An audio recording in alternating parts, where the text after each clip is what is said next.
Zombie apocalypse.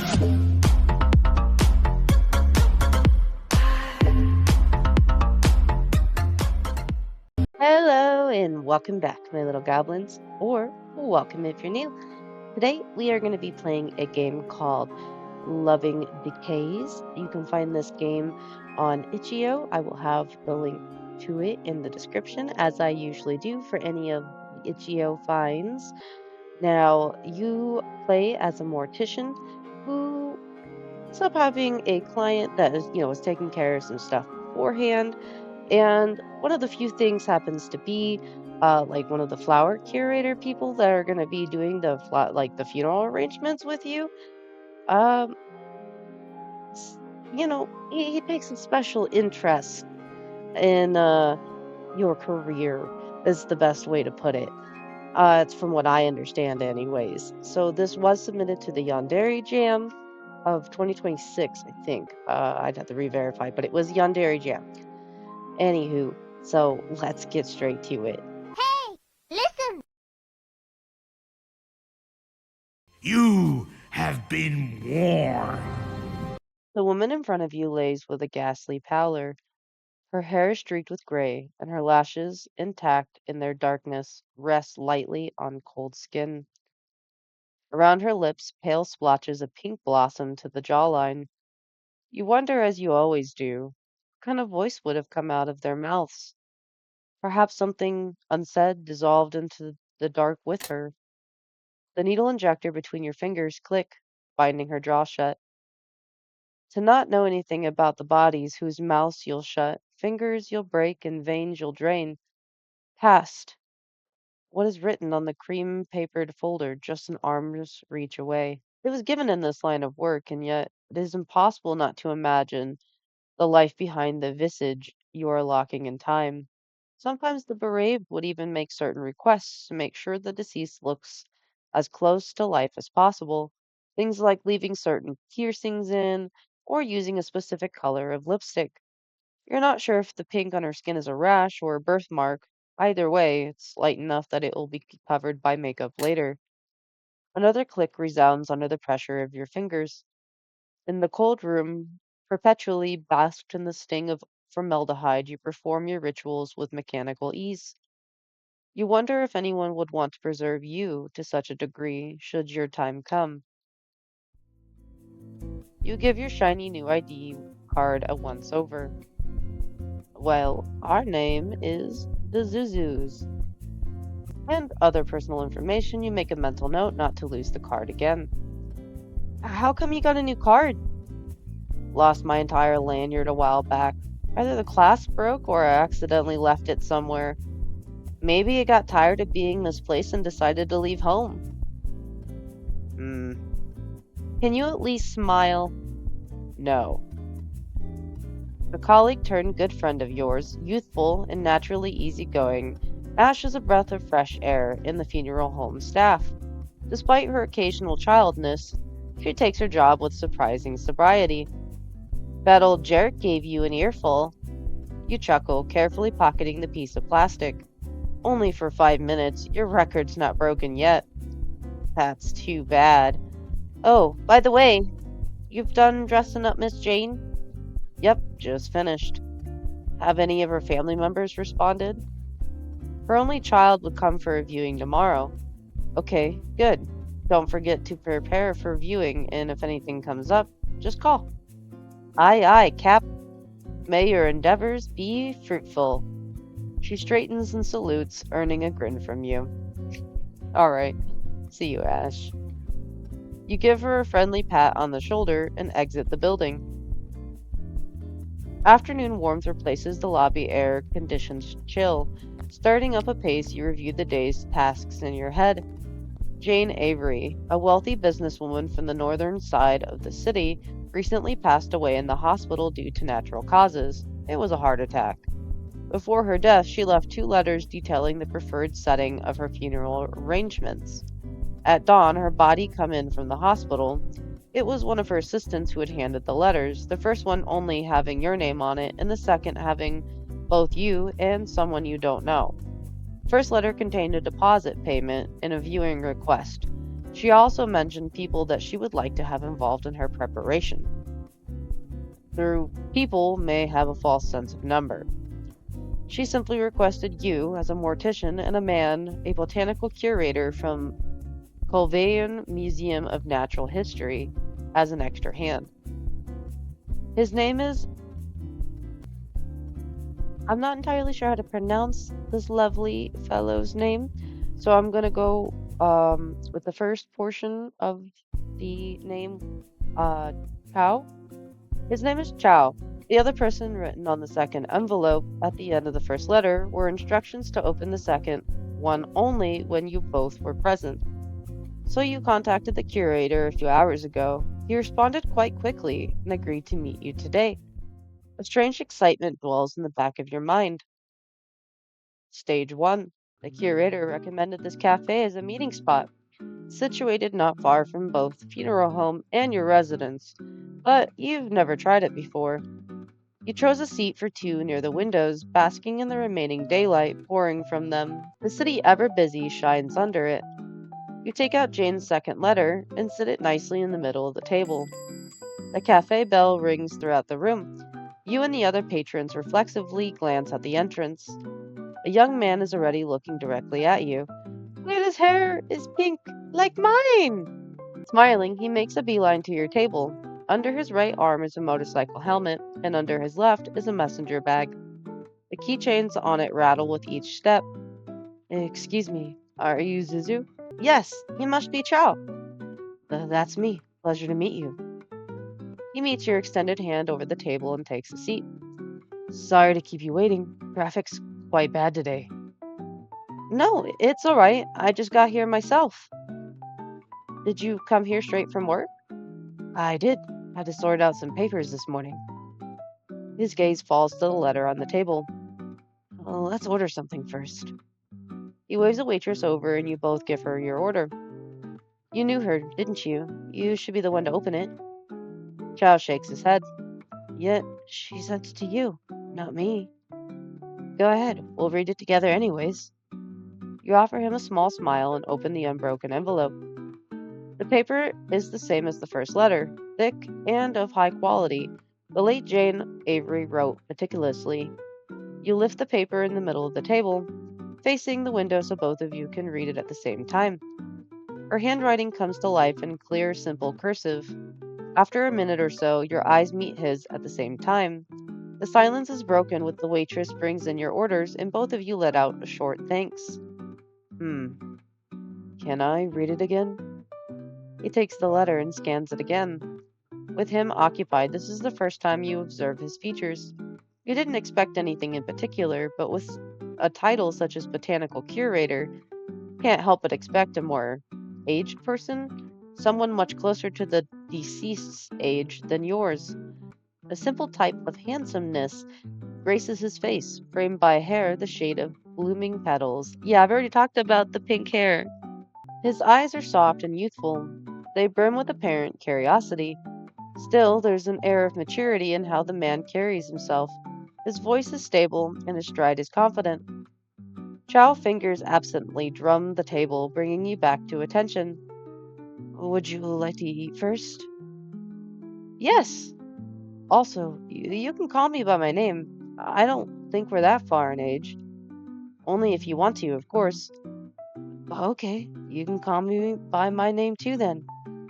Don't hesitate to ask if you have any questions about my work. We'll be working together after all.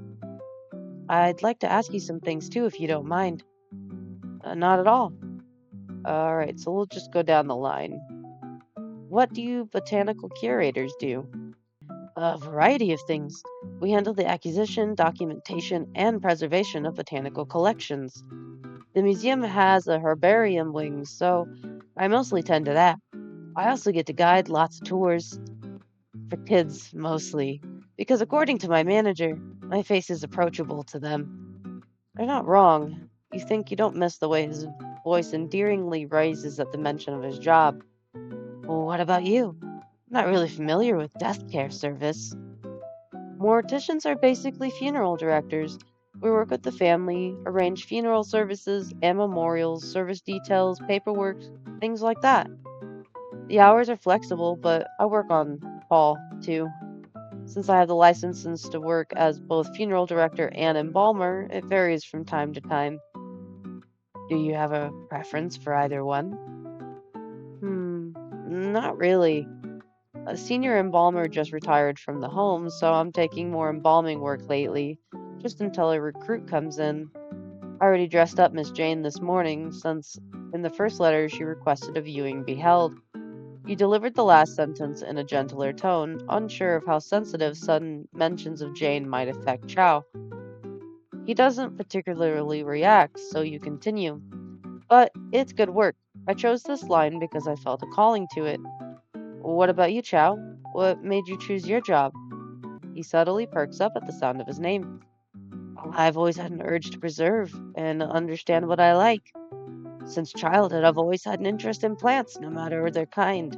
That and blood makes me a little squeamish, so I can't study far in the field of animals or human body. But if I ever gain an interest in either one, I think I'd like to pick up the necessary knowledge too. It's never too late to learn. I agree. All right, so about Jane Avery, how long have you been working on Calaban? Around a year now? You?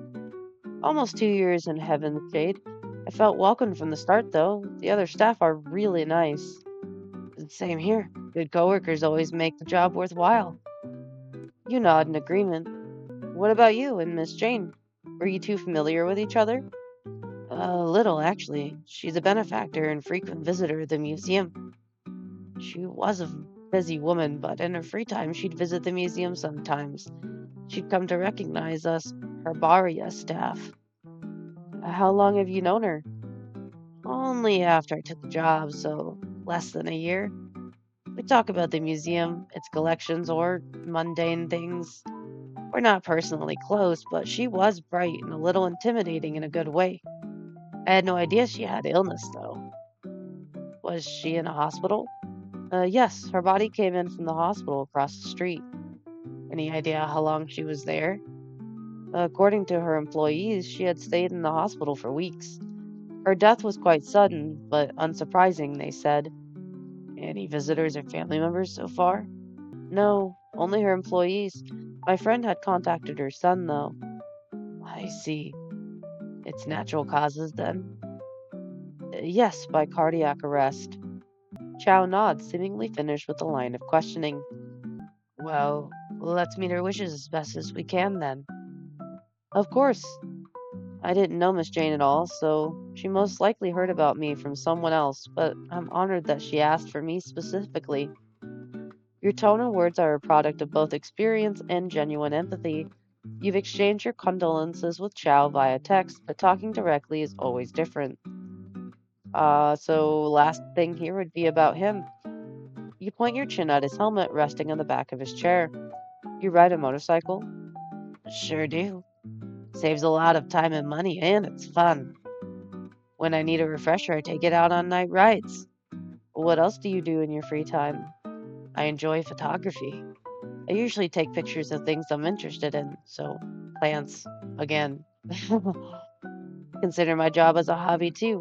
When I preserve a log, a specimen, I try my best to learn as much as possible about them. Keeps them alive that way in history and knowledge. You seem very passionate about your work. Of course, it's special to me. It fulfills something, that's for sure. What about you, Zizu? What do you think about what you do? It's both personal and impersonal, I suppose.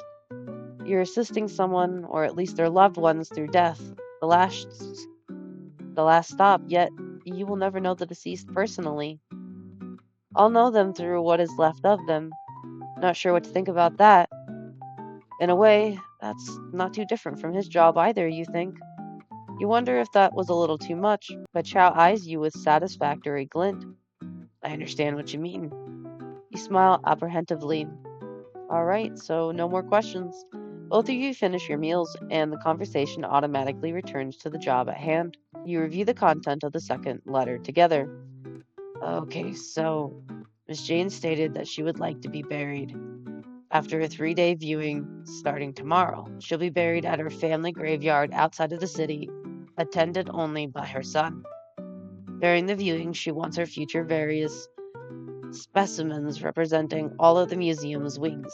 The choices of specimens is given to the curation teams. And she wants to be displayed in a glass coffin. Chow looks at you with slight concern. Isn't the viewing supposed to be tomorrow? Is this enough time? I think we have one or two glass coffins. I'll have to ask right now to check. You take out your phone to quickly text Ash.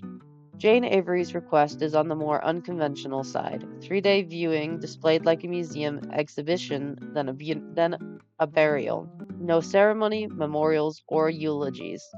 It's not disallowed, but considering her direct summon of you, you can't help but be curious. You look back up at Chow. What about the specimens? Can you get the permits and transportation fast enough? I'll try, but it's for Miss Jane. I'm pretty sure the museum will treat it urgently. Also, if you don't mind, can I keep the letter? I'm sure the other staff would like to see it too. I'll type up the content and send it to you when I get back to the museum. That's fine. If there isn't anything else, let's go now. Let's. You both gather your belongings and pay at the counter. Chow opens the door for you on your way out. Oh, that's nice. You're going straight to Haven Shade after this? Yes, but I need to drop by my apartment first. It's nearby, so I'll just walk. Are you going back to the museum? Yeah, I'd like to start discussing with the team as soon as possible. I have time and a spare helmet, though, on a ride instead. I drive carefully, so don't worry. He walks towards his motorcycle. Its body, dark and shiny, reflects the city in the form of bloated glass buildings. A tempting offer from a sweet young man. Oh, okay. Oh, no, you. Not like that. Thanks for the offer, Chow, but I'll just walk. Okay then, be careful on your way home, Zuzu. You too. You're already a few steps away, but there is no sound of an engine or tires from Chow's direction. The only ones are only coming from the already moving vehicles passing on the road. That is how you justify the inexplicable urge to look back to yourself. You glance behind your shoulder. Chow's eyes, framed by the lifted visor of his helmet, stare directly at you. You are creepy as shit. He tilts his head, and his eyes crinkle in a smile. Popping down his visor, the engine of his motorcycle comes to life. You find yourself smiling back just enough that it doesn't reach your eyes. Not waiting this time, feet move just a little bit faster under your shirt. Your heartbeat quickens. Day 1 of Jane Avery's viewing. The morning light bathes the funeral home's wooden interior. The next 3 days will be spent by you arranging and overseeing the viewing of Jane Avery's. Everything's prepared and ready for this morning. You enter the viewing room for the last-minute check. In the center lies Jane's embalmed body.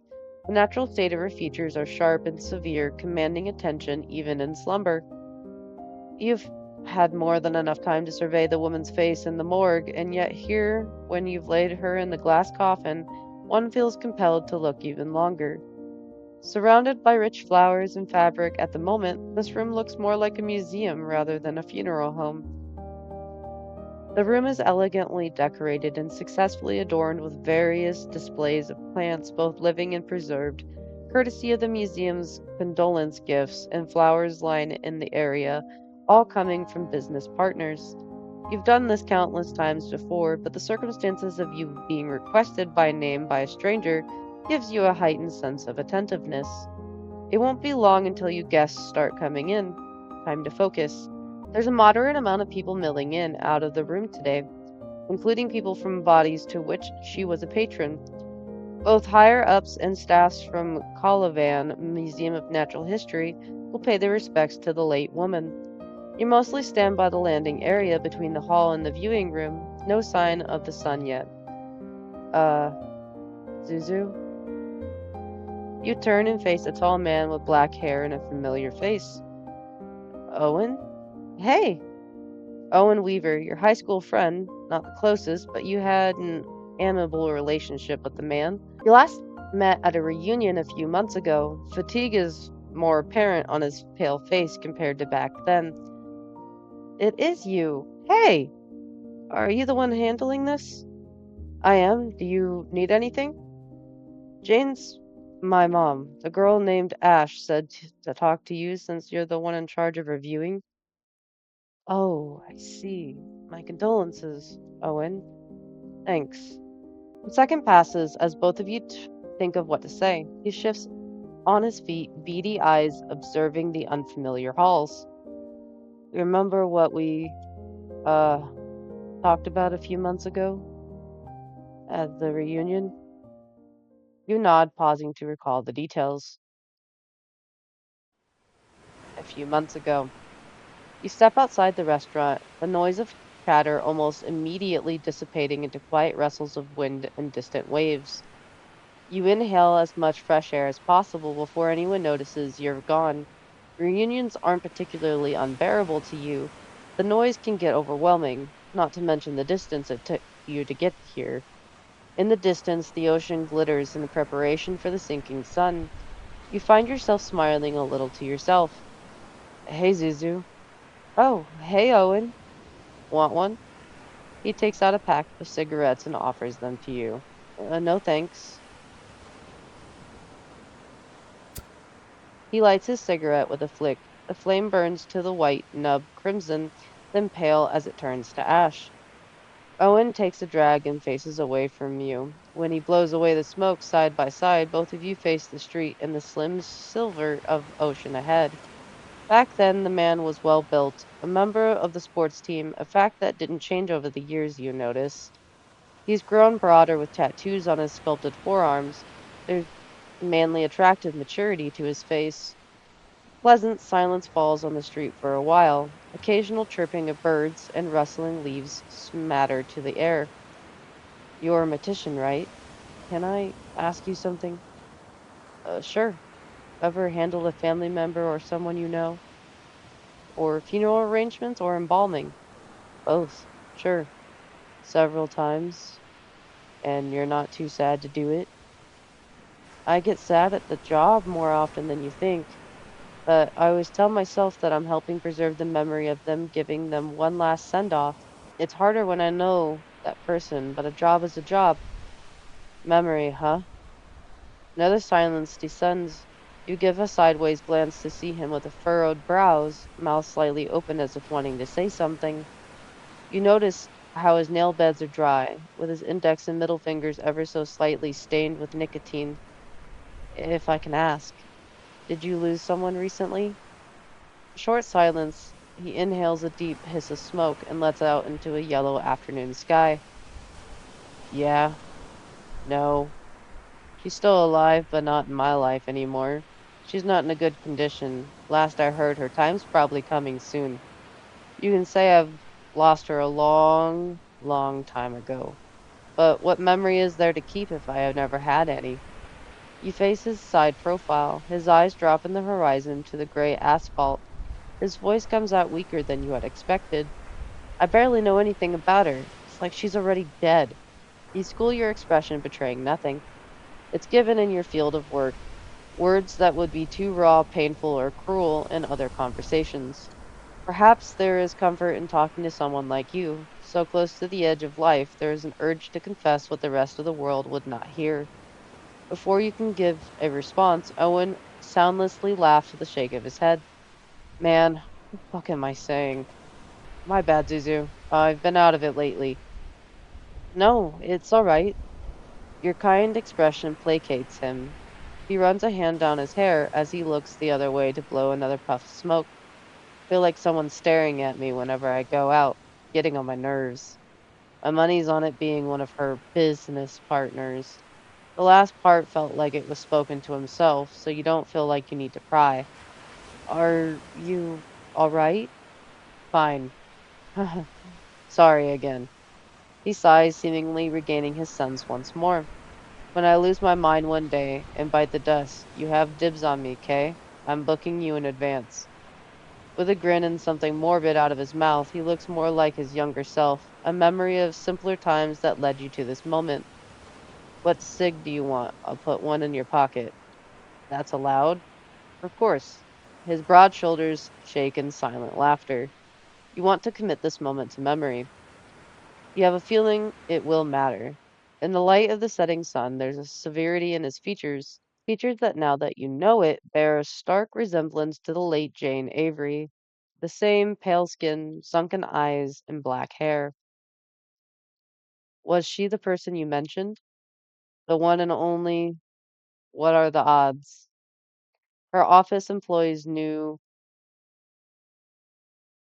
her office employees knew the news first, not me. He chuckles, but you see the unmistakable emotion behind his eyes. Hurt. Anyways, how long are you going to be here? All day until the burial. Okay, me too then. He glances at the other visitors, an awkward look on his face. Clearly, he doesn't want to go in yet. You decided to give him a small distraction. How are you? Feeling better than the last time? Last time? Owen's brows furrowed to recall. Oh, well, I don't think anyone's creeping on me anymore or some shit. Wait, my bad. My bad. No cursing here. You lightly laugh.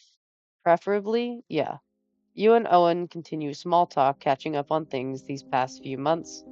The conversation flows naturally, even occasionally bringing up stale, year-old school drama. You remind yourself to talk to your old friends some more. Quick flutter of pink and green catches the corner of your eye. Oh, wait, Owen, you should meet. But when you face the corner again, there are no traces of the man. Owen turns his head to look in the same direction.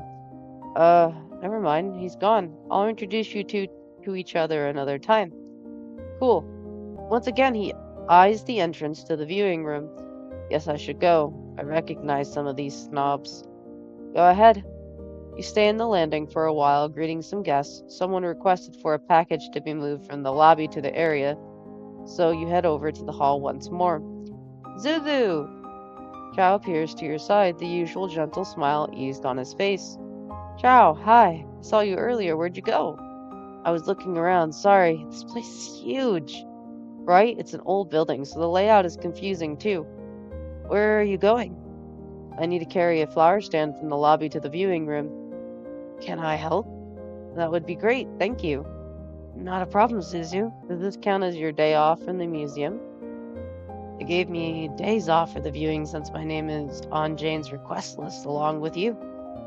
I'll be helping around, so tell me if there's anything else you need. Thank you, Chow. You're welcome. Who were you talking to earlier? He doesn't look like a staff. Jealous? Oh, I forgot to tell you, he's Jane's son. Owen Weaver, my high school friend. Really?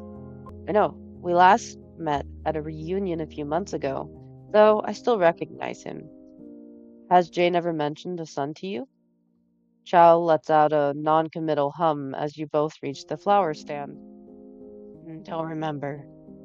He immediately goes to work, lifting the stand from the ground with strength that seemingly exceeds his build. Chow is an average build, but he seems to be on the more slender side.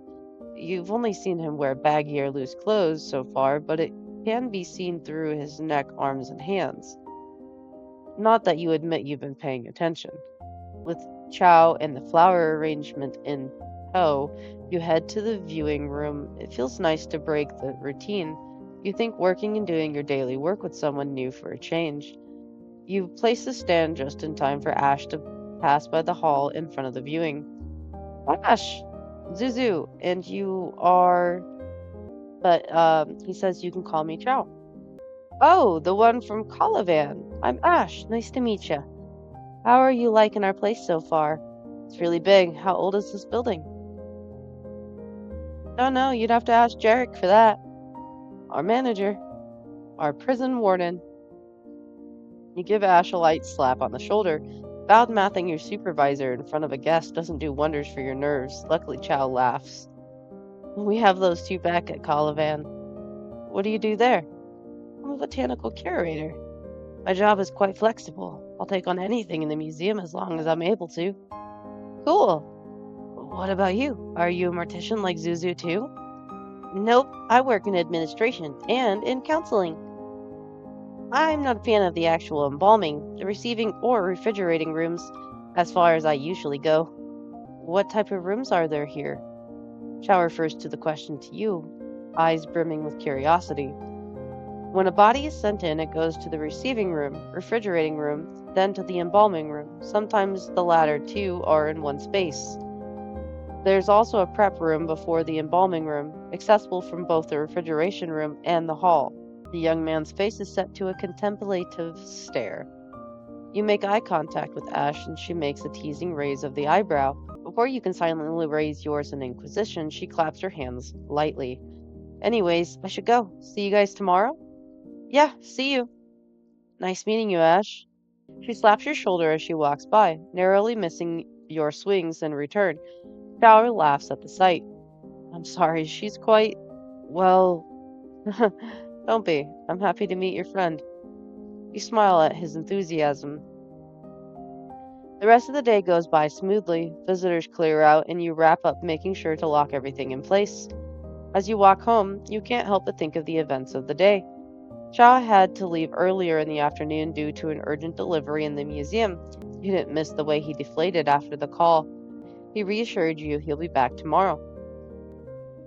Then there's Owen. What were the odds? Back then, he's always been the enigmatic type, not unfriendly, but still difficult to parse. You've always felt that something was bearing heavy in his mind. Was it Jane then? When was the last time you really mingled like in school days? You had friends, and you still do now, yet the weight of adulthood seems to make things more difficult. People used to be more honest, more readable, and easier to understand. In a way, that's what you appreciate about the dead. They hide nothing, bearing themselves bare in front of the undertaker. In some strange, unacceptable way, you wonder what it feels like. Wait, what? Day 2 of Jane Avery's viewing. Another day has started. It's bright as usual from the tall windows of the funeral home. You're getting used to Chow's presence. He helps you throughout the viewing, even entertaining questions from the guests about the displayed museum pieces. Owen kept coming in and out with a pained look on his face. When he's in the viewing room, he either sits in silence or talks to you, what you assume to be distant relatives or business contracts. You haven't had time to talk to him again or introduce him to Chow. When unoccupied, you. Mm, Okay. Well, personally, I think that Chow's a little bit creepy. But then yet again, this was submitted for the Yandere jam. So, um, us turning down the ride home definitely probably wasn't the best decision. Nor is this decision going to be the best decision, but that's what we're doing. We're going to talk to Ash and we're going to ignore Cal. Well, see how quickly we die, because I imagine we will die. You wander to the hallway and see Ash already making her way to you. Everything good, Zuzu?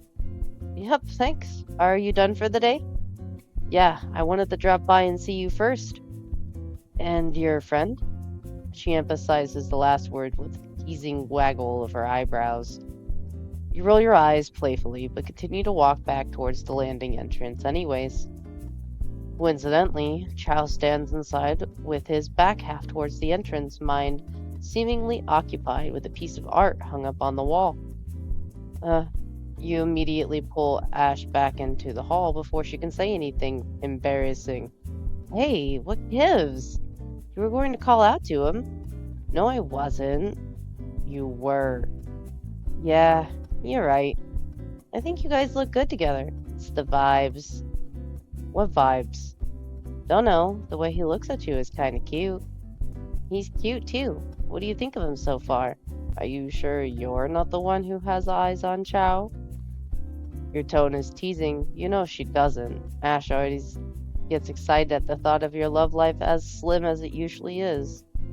Not my type, buddy, and you know that. You're avoiding the question. Busted. He's nice and easy to talk to. Seems like a passionate guy. I'm going to assume that's not some tasteless innuendo. Embarrassed, you shove her arm. A cheeky laugh escapes her. No, I mean about his job. You and Ash chatted for another few minutes before saying goodbye. The afternoon rolls in. You stifle a yawn as you think about the day. There's a pattern. Most of the people who come seem to be business partners and colleagues, with some distant families here and there. What life has Jane led?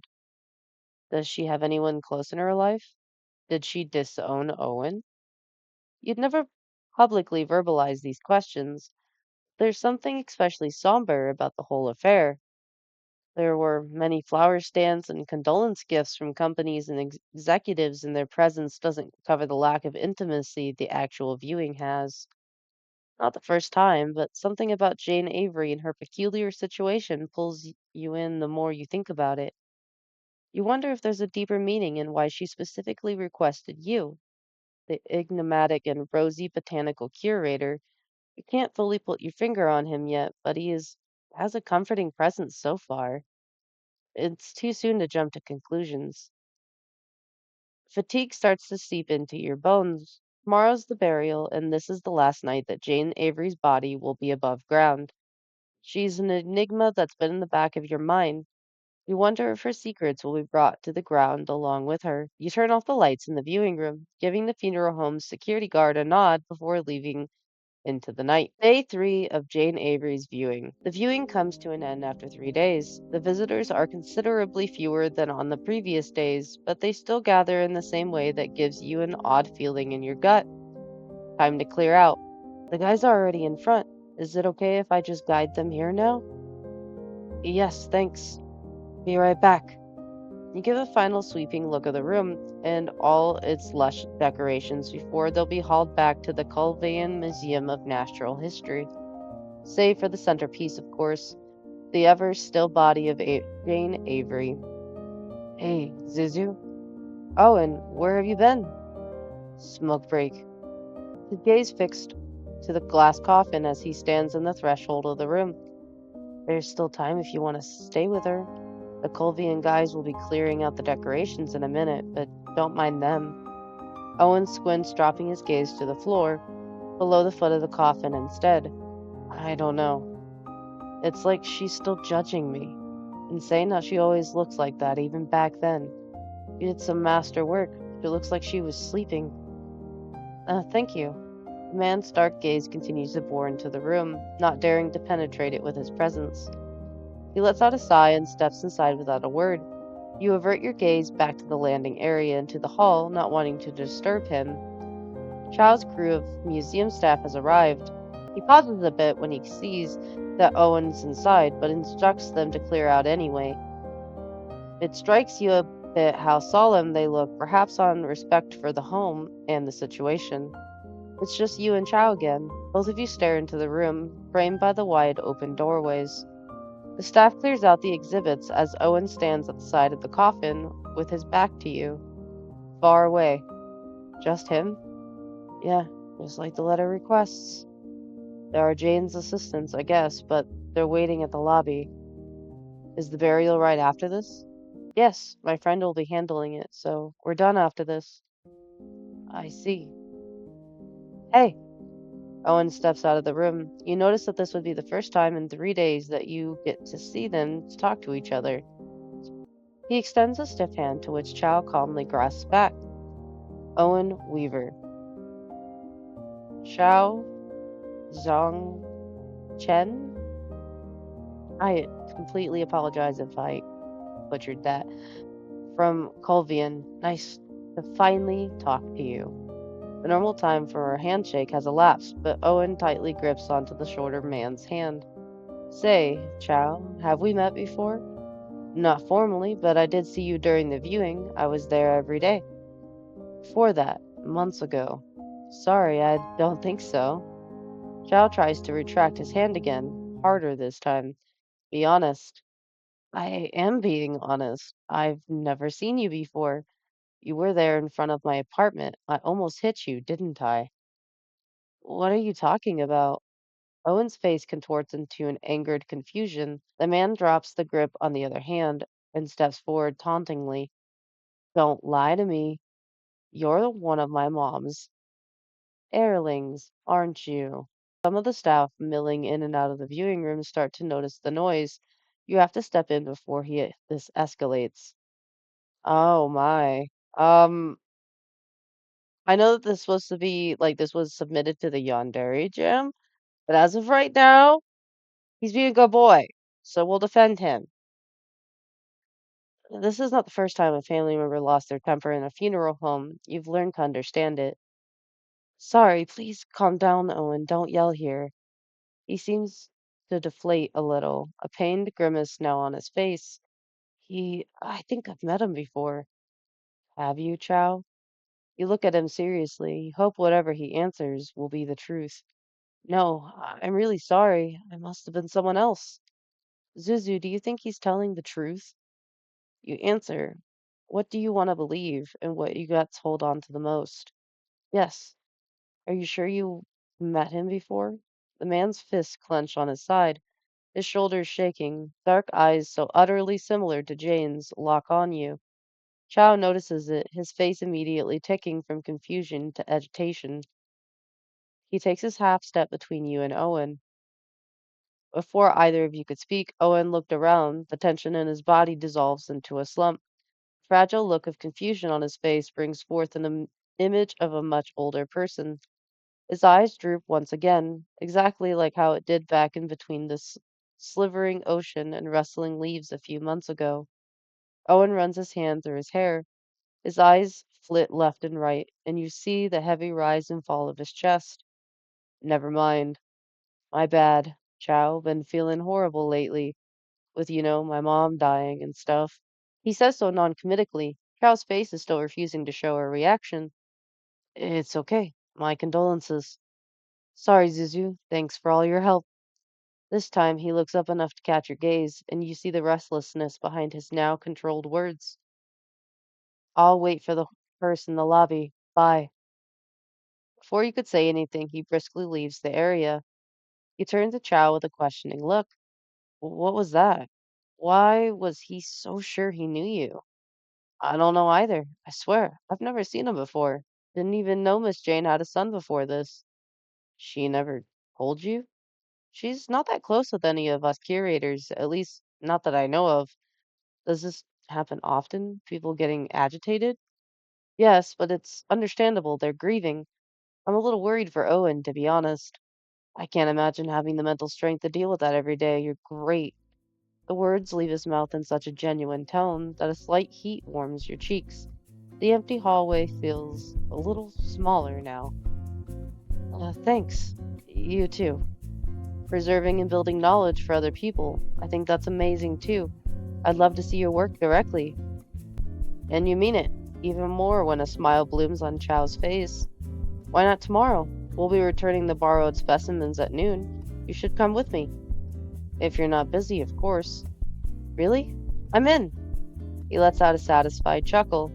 See you tomorrow then. Day comes to an end, and once more, the viewing is over after 3 days, and you're unsure of how to feel. Jane must have been moved to a wooden coffin and buried, but an invisible string tugs your mind to everything that has happened this week. You're excited for tomorrow's visit to the museum. You just hope that you don't get any sudden calls to the funeral home. Through your apartment window, the moon is poised on the ink dark sky. Your sleep is dreamless night. All right. So that is going to be all for today, guys. Sure hope that you guys enjoyed the story as much as I'm enjoying it so far. I'm interested to see how it all ties together because there's definitely some extra stuff going on. Um, Crow seems like he's a nice boy, but as of right now, I don't really know if I could trust him. I don't really think I do trust him, to be completely fair. But, it is what it is. We're just gonna have to kind of play it out and see how everything ends up working out. But seeing that in mind, at the time when I had originally seen this on Itch.io, it was actually just in demo phase. This is a full game now. So I will make a small little playlist that I can finish this up with you guys because I'm really interested to see how this mystery ends.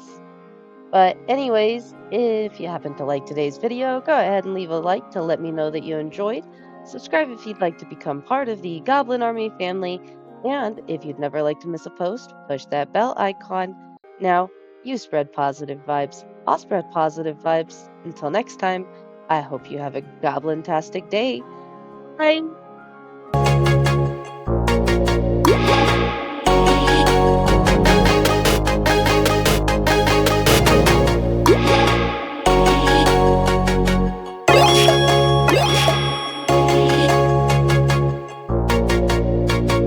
Bye, have a great time.